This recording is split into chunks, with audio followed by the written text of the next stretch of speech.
Hi sir, welcome to Renai Sports. First of all कि world athletics continent tour कौन से first time happening in India.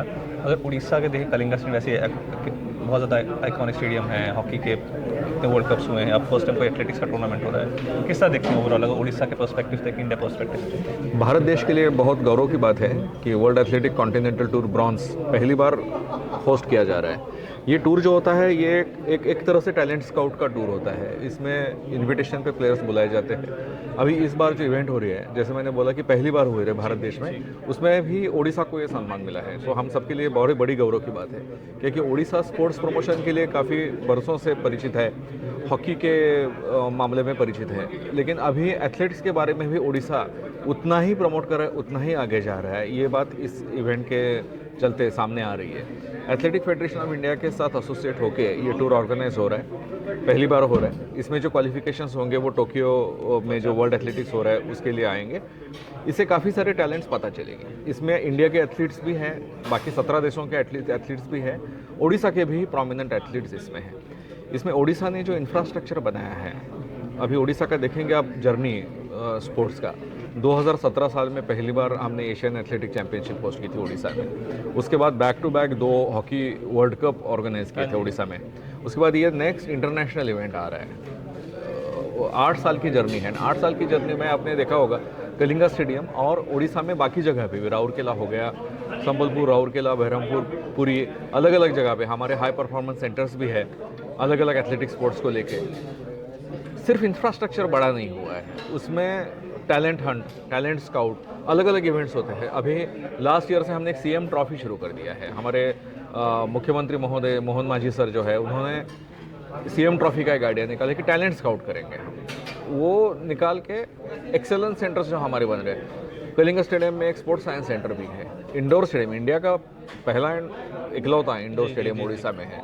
तो infrastructure के साथ साथ talent scouting, nurturing, grooming, high performance centres, उससे related HR related activities, ये सब ओडिशा होलिस्टिक अटेंशन दे रहा है. इसका ही कल्मिनेशन हुआ है कि एथलेटिक फेडरेशन ऑफ इंडिया को भी कॉन्फिडेंस आया है कि ओडिशा के साथ मिलकर हमें ऑर्गेनाइज कर सकते हैं. ये हमें विश्वास है कि ये सक्सेसफुली ऑर्गेनाइज हो जाएगा ब्रॉन्ज का इवेंट. उसके बाद हम डेफिनेटली आगे जाके सिल्वर या गोल्ड के लिए भी बिड कर सकते हैं. एंड सर, जैसे आपने बताया कि ऑलरेडी एक मोनो ट्रैक है, एक लौता इंडिया मोनो ट्रैक भुवनेश्वर में है. तो आगे जाके सोचा कि एशियन जूनियर्स, वर्ल्ड जूनियर्स करवा सके उड़ीसा? व्हाई नॉट, ज़रूर होगा. देखिए, सिर्फ इंफ्रास्ट्रक्चर से सब कुछ नहीं होता. इंफ्रास्ट्रक्चर कोई भी बना लेगा. एक होलिस्टिक इकोसिस्टम होनी चाहिए स्पोर्ट्स की, एंड ये डेली है. जैसे हमारे first olympian gold medallist Abhinav Bindra ji ने बोला है कि olympics is not every 4 years, olympics is every day. तो ओडिशा में वो एक स्पोर्ट्स कल्चर, वो एथिक्स, वो नर्चर हो रहा है. एंड आई बिलीव कि Odisha is showing direction to the country. And hockey के लिए बहुत किया ओडिशा ने, हॉकी प्लेयर्स ने काफ़ी दिया, तो बैक टू बैक मेडल्स है. लेकिन जब एथलेटिक्स की बात करूं तो पीछे कुछ ना दे Dutee Chand, Srabani Nanda, Mia Malik, former national record holder. अब आपको लगता है कि एथलेटिक्स तरफ से और कुछ आ रहे कि टैलेंट उड़ीसा और इन्वेस्ट करें उन पे? हॉकी में बहुत बड़ी लीगेसी थी हमारे पास, एंड स्पेशली उड़ीसा में आप देखेंगे, स्पेशली जो सुंदरगढ़ का जो बेल्ट है, जहाँ पर दिलीप तिर्की जैसे महान हॉकी प्लेयर भारत को मिले हैं, उस एरिया में एक लीगेसी इश्यूज़ की वजह, लीगेसी की वजह से बहुत सारे हॉकी प्लेयर्स बाहर आए हैं, अभी भी आ रहे हैं. अभी भी आज देखेंगे हमारे national team, even states team में देखेंगे तो उस एरिया का मैक्सिमम कॉन्ट्रीब्यूशन रहा है. लेकिन पिछले, जैसे कि मैंने बोला, पिछले 8 साल से जो अटेंशन, प्रायोरिटी जो उड़ीसा सरकार ने और बाकी एसोसिएशंस ने भी, स्पोर्ट्स पर्सन्स ने भी दिया है एथलेटिक्स को, तो वो समझ में आ गया कि athletics is the mother of all sports. Athletics से ही बाकी सारे स्पोर्ट्स जनरेट होते हैं. अब हॉकी में भी लेंगे तो हॉकी के लिए जो स्किल सेट चाहिए वो कहाँ से आता है? एक इंडिविजुअल स्पोर्ट्स, उस पर भी अटेंशन जा रहा है. एंड जैसे कि मैंने बोला कि हाई परफॉर्मेंस सेंटर्स जो अलग अलग हो रहे हैं, एक ecosystem, viable ecosystem, sustainable ecosystem जो डेवलप हो रहा है उड़ीसा में, उसमें एथलेटिक्स का फ्यूचर में उड़ीसा हमेशा लीड करेगा इंडिया को, यही विश्वास है हमारा.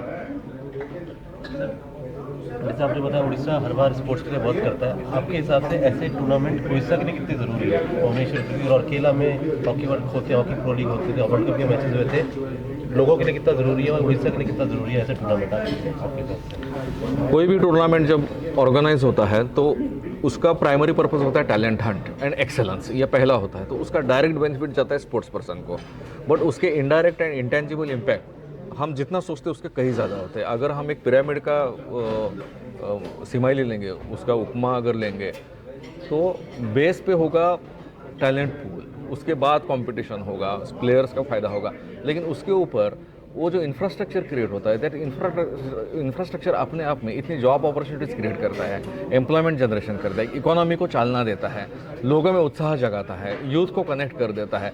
इंटेंजिबल बेनिफिट्स में जितने गिनो उतने कम है स्पोर्ट्स के। Sports is not just about sports, sports is a way of life. ये पूरे देश को जगाने वाली एक्टिविटी है, इकोनॉमी को चेताने वाली एक्टिविटी है। अब राउरकेला का देख लीजिए, राउरकेला में वो बिरसा मुंडा स्टेडियम जब से बना हुआ है, इतनी जान आ गई उस एरिया में। आप जाके देख लीजिए, हर गांव से स्कूल में लोगों के बच्चों के एस्पिरेशंस बढ़ने लगे हैं। एंड नॉट ओनली दैट, उसके बाद उनको एक वायबल करियर ऑप्शन है, ये भी उनके दिमाग में आ गया है कि इसको करने से हमें जॉब भी मिल सकता है, इसके करने से नेम फेम पैसा, ये सारी चीज़ें। आज की दुनिया में बच्चों को सिर्फ स्पोर्ट्स परस्यू करो बोलने से कोई नहीं जाएगा उसको। ये वायबल करियर ऑप्शन है, जब उनके समझ में आ जाएगा तब होता है। And why sports person only, उसको सपोर्ट करने वाली सिस्टम, हमें कोचेस चाहिए, हमको फिजियोथेरेपिस्ट चाहिए, हमको आप जैसे स्पोर्ट्स जर्नलिस्ट चाहिए। हमारे यहाँ गवर्नमेंट पीईटी कॉलेज है, मैं अभी 4 दिन पहले वहाँ विजिट के लिए गया था। बच्चों को पूछा, पीईटी कॉलेज में ट्रेनिंग ले रहे हो, ठीक है, आगे क्या करोगे? आपको आश्चर्य होगा, मुझे आश्चर्य हुआ था उस टाइम पे कि एक लड़के ने मुझे बोला कि मुझे स्पोर्ट्स जर्नलिस्ट बनना है। I had not expected that answer. तो they are aware of the diverse ecosystem of the sports activities can generate. तो अपने आप में एक बहुत बड़ी इकोनॉमिक अपॉर्चुनिटी की अपॉर्चुनिटी है, मैं मानता हूँ। सर लास्ट सवाल, एक टाइम पे इंडिया की फास्टेस्ट मैन के रूम में दोनों उड़ीसा से आते थे, आमिर और ज्योति। अभी करंटली अनिमेश फास्टेस्ट मैन बन गया इंडिया का, उड़ीसा से है। ऐसा क्या उड़ीसा में है और आपको क्या लगता है कि आगे कितना फ्यूचर देखते हैं आप स्प्रिंट में खासकर इंडिया? वायबल इकोसिस्टम, जैसे मैंने बोला, जैसे अभिनव बिंद्रा जी का कोट मैं फिर से करूँगा, Olympics is not every 4 years, it is every day. Every day जब होता है तो वायबल इकोसिस्टम ही एवरी डे कर पाता है। वो इकोसिस्टम ओडिशा ने डेवलप की है, सस्टेनेबल है, वो पिछले 8 साल से सस्टेन कर रही है, आने वाले 80 साल भी सस्टेन करेंगे, ये विश्वास है हमारा। ओडिशा देश को दिशा दिखा रहा है, ये जो मैं बोल रहा हूँ सिर्फ इसलिए नहीं बोल रहा कि मैं ओडिशा से हूँ, सच में ऐसी बात है। Thank you thank you so much sir, all the best. Thank you.